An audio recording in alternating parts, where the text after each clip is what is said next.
This August is the 30th anniversary of her death. 30 years is a long time for a family to wait for justice, especially when the victim of a gruesome murder is your daughter or little sister.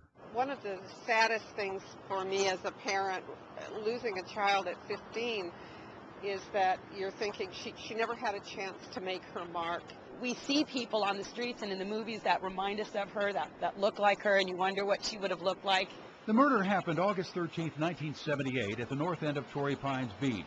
15-year-old Barbara Nantes and her 17-year-old boyfriend Jim Alt were savagely attacked as they camped overnight in sleeping bags on the sand. It's still painful for the victim's mother and two sisters, knowing the killer was never arrested. That was the worst part about it, is thinking whoever it was still out there. The autopsy report spells out in brutal detail how Barbara Nantes died.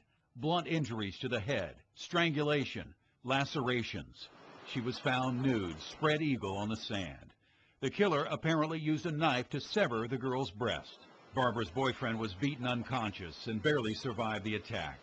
With no suspect in sight, the days turned into decades. I gave up hope of them finding the killer a long time ago. 30 years after Barbara Nantes' murder, the public is finally finding out about evidence that connects that crime to another murder that happened on this same beach in 1984. Another teenage girl with strikingly similar injuries. 14-year-old Claire Huff was found dead at Torrey Pines Beach 6 years after the first murder. She, too, had been beaten and strangled, her body mutilated. This time, the victim's entire left breast had been amputated with a knife. Claire was visiting with my mother, who lived in Del Mar.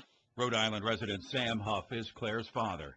His daughter was in San Diego in August of 1984, staying at her grandparents' house near Torrey Pines, when she decided to take a short walk to the beach, alone, around 11 o'clock at night. She bought cigarettes at the convenience store and proceeded onto the beach, and I think was sitting there smoking a cigarette when she was assaulted. Those cigarettes may now be the key to solving both cases. Police found DNA from 3 unidentified females and 2 unknown males on cigarette butts at the scene of the 1984 murder.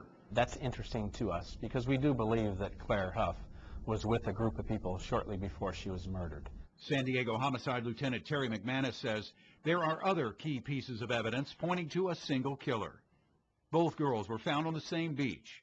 The killer severed the breasts of both victims, and both girls had wet sand stuffed into their mouths. The FBI tells us back in 1995 that there's a strong likelihood that the same suspect or suspects committed the murders.